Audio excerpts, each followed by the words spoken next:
Audio Jungle.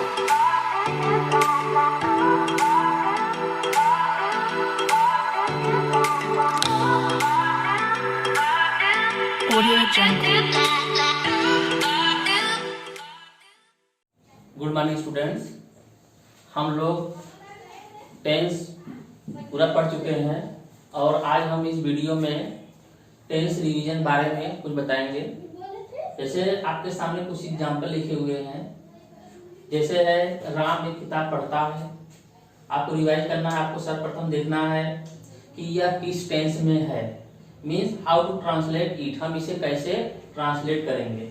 सर्वप्रथम क्या देखेंगे, आपको बताया गया है ता है, आपको रिवाइज करना होगा मेमोरी में कि ता है, ती है, ते है, मीन्स पहचान है। तो आपको पता लग गया टेंस की पहचान कि यह क्या है, प्रेजेंट इंडेफिनिट टेंस है।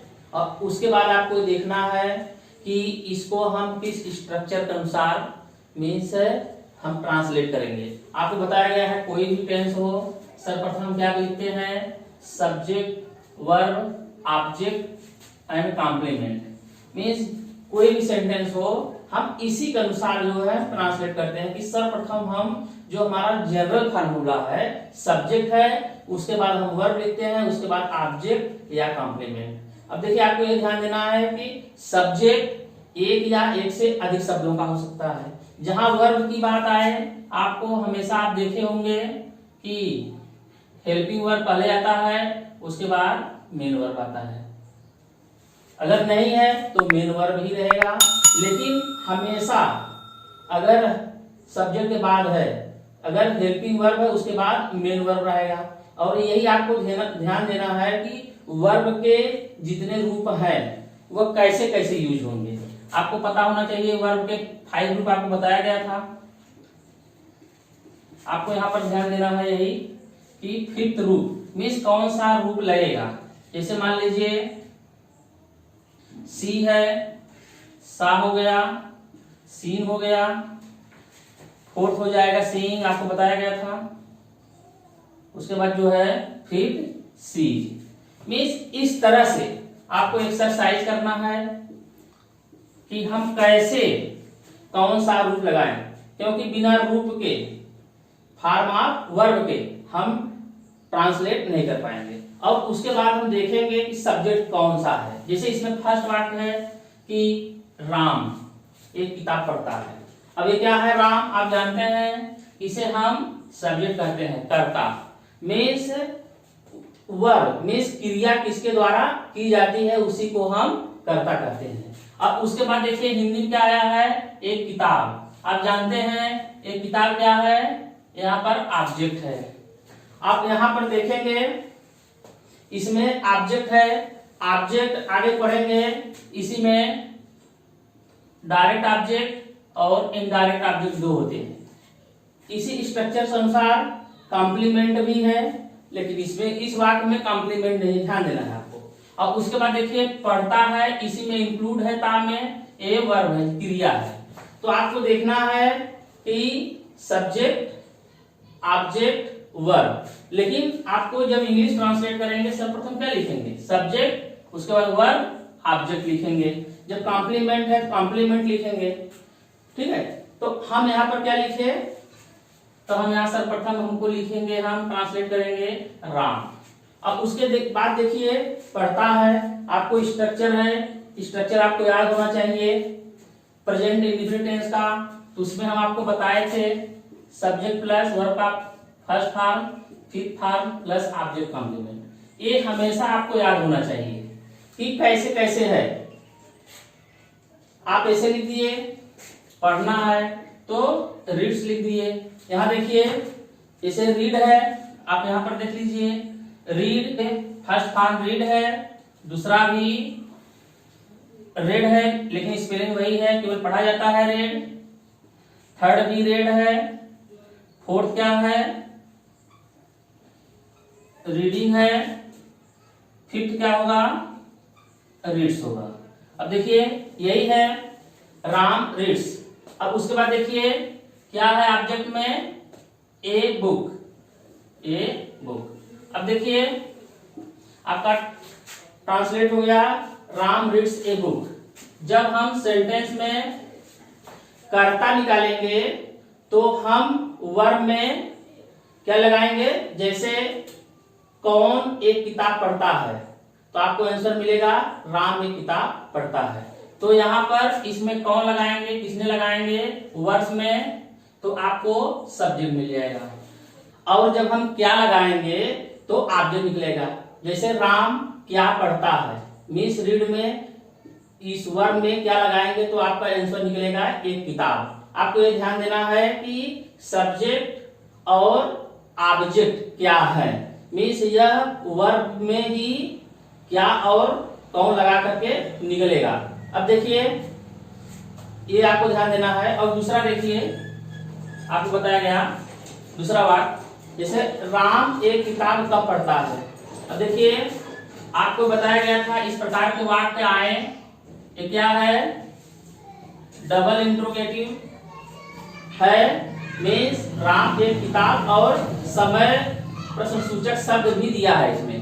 तो आपको बताया गया था स्ट्रक्चर अनुसार यहाँ पर हम क्या लिखेंगे, सर्वप्रथम क्वेश्चन वर्ब लिखेंगे और उसके बाद हेल्पिंग वर्ब लिखेंगे।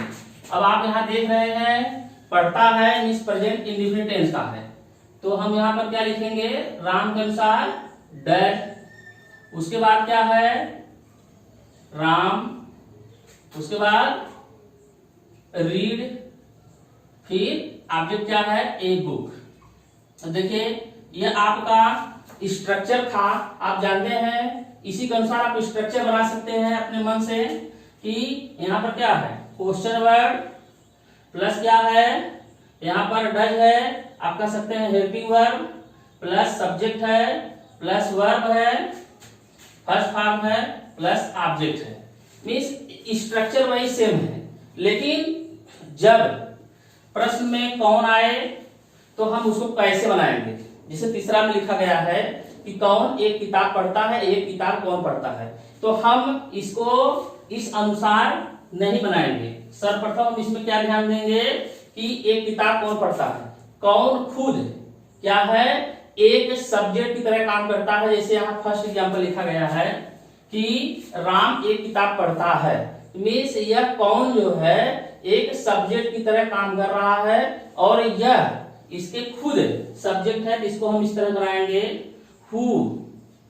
उसके बाद क्या है यही जोड़ देंगे हु रीड्स ए बुक। अब यहाँ पर आप देख रहे हैं कि हु के बाद जो है वर्ब का क्या है फिफ्थ फॉर्म है, उसके बाद क्या है बुक है, ऑब्जेक्ट है। मीन्स हु हर एक टेंस में एक स्पेशल बनता है, इसके अनुसार नहीं लगता है हु के बाद जो है तुरंत हम हेल्पिंग वर्ब लगाते हैं। कुछ में हेल्पिंग वर्ब लगता है कुछ में नहीं, और इस प्रकार से जब कर्ता की बात आए तो हु जो है खुद कर्ता होता है, आपको ये ध्यान देना है। जैसे नेक्स्ट एग्जांपल देखिए, हाँ नेक्स्ट देखिए स्टूडेंट्स, जैसे एग्जांपल आपके सामने है एक किताब कौन पढ़ रहा है। आप देख रहे हैं कि एक किताब यहाँ पर ऑब्जेक्ट है और कौन खुद सब्जेक्ट है, लेकिन यह को प्रश्न सूचक शब्द भी है और यहाँ पर देखिए पढ़ रहा है और यह है वर्ब। जब इस प्रकार के वाक्य आए तो आप कैसे बनाएंगे। सर्वप्रथम क्या करेंगे कि इसको हम अफर्मेटिव सेंटेंस की तरह ही रूल बनाएंगे।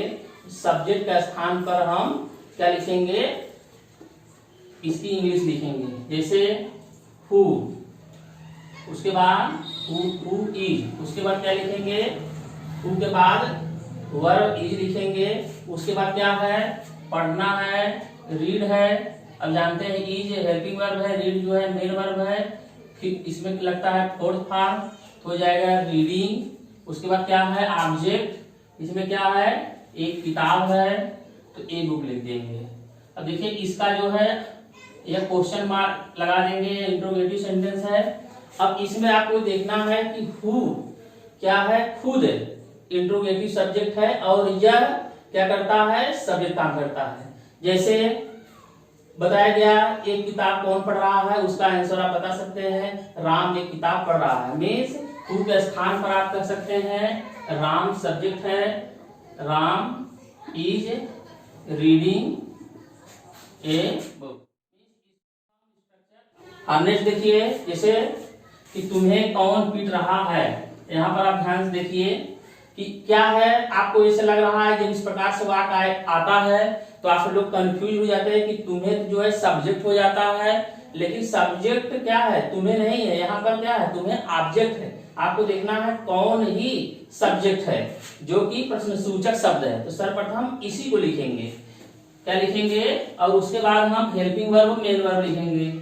क्या है, हु मीन्स कौन, उसके बाद हेल्पिंग वर्ब लिखेंगे इज, क्या है, बीटिंग, बीट माने पीटना, बीटिंग, और ऑब्जेक्ट क्या है, यू। अब देखिए, अब आंसर आपको अगर निकालना है, नीचे लिखा गया है जैसे कि तुम्हें कौन पीट रहा है, तो आंसर क्या लिखना निकला कि राम तुम्हें पीट रहा है। अब आप इसमें देख रहे हैं, आसानी से आपको पता लग गया कि राम क्या है, इसमें सब्जेक्ट है, ठीक है। पीटना क्या है, ए वर्ब है, ये क्या है, ऑब्जेक्ट है तुम्हें। तो यहां आप कैसे बनाएंगे, very easy, Ram is beating you. अब देखिए इसका ऑब्जेक्ट का स्थान पा गया, मीन्स आपको कंफ्यूज नहीं होना है। इसी तरह से कौन वाक्य आए सेंटेंस में तो आपको मान के चलना है कि वह सब्जेक्ट होता है। हाँ स्टूडेंट देखिए, जैसे 8वां वाक्य है, नॉर्मली आम कौन खाएगा, इस प्रकार के वाक्य आए तो आप जो देखिए आम पहले आया है, तो आपको पहले जैसे एग्जाम्पल बताया गया है कि इस आप कंफ्यूज न हो, क्योंकि ऑब्जेक्ट आप जो पहले यूज किए हैं। लेकिन आपको देखना है कि किस प्रकार का वाक्य है। अब देखिए खाएगा, आपको बताया है कि वाक्य टेंस का किसी भी प्रकार का आ सकता है, लेकिन आपको पहचान करके उसी अनुसार बनाना है। जैसे गा है, गी, गे है, आपको बताया गया है कि यह फ्यूचर इंडिफिनिट टेंस का है। जब हम कौन आएगा तो सर्वप्रथम आपको बताया गया था कि आप लिखेंगे हु, उसके बाद हेल्पिंग वर्ब लिखेंगे विल या शैल। अब देखिए अब इसमें मालूम ही नहीं है कि सब्जेक्ट कौन है, सब्जेक्ट तो हु है, हु के साथ विल या शैल, अधिकतर दोनों लगा सकते हैं, लेकिन अधिकतर क्या है, हम लोग हु के साथ विल ही लगाएंगे। हु विल, उसके बाद क्या होगा, ईट, उसके बाद क्या है, मैंगो। यहाँ पर आपको कंफ्यूज नहीं होना है कि हु विल ईट मैंगो। अब देखिए एक आप क्वेश्चन किए हैं नीचे, जैसे क्या है कि आंसर है रवि आम खाएगा। जब इस प्रकार से आए तो आप यहाँ बनाएंगे, हु के स्थान पर रवि लिखेंगे। आपको थोड़ा सही सोचना है, रवि विल ईट मैंगो। अगर यहाँ पर आ जाए वाक्य यही है, देखिए अगर दूसरा आ जाए कि मैं आम खाऊंगा, तो यहाँ पर आप क्या करेंगे, उसी प्रकार से वाक्य है आई शैल ईट मैंगो। इस प्रकार के वाक्य आप जो भाव के अनुसार लगाएंगे कि हु के बाद क्या है, ये आपके भाव के अनुसार है कि हु के साथ शैल है कि हु के साथ क्या है, विल है। अगर ये वाक्य होता है यहाँ पर शैल होता, जैसे इसी में कहें कि मैं आम खाऊंगा, आम कौन खाएगा, तो यहाँ पर हो जाता है शैल ईट मैंगो। आपको ध्यान देना है कि शैल, उसके बाद सब्जेक्ट मालूम नहीं को क्या है, आई है कि भी है। इस प्रकार से आप जो है टेंस को बहुत बारीकी से समझेंगे और अभ्यास करेंगे। और नीचे एक दे रहे हैं उदाहरण, आपको कमेंट करके बताना है।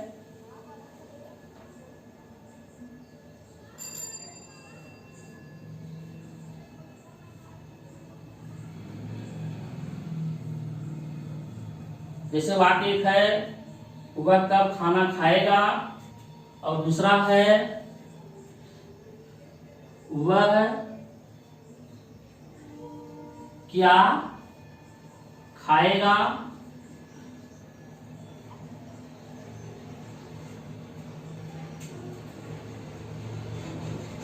नेक्स्ट है वह क्या पढ़ रहा होगा।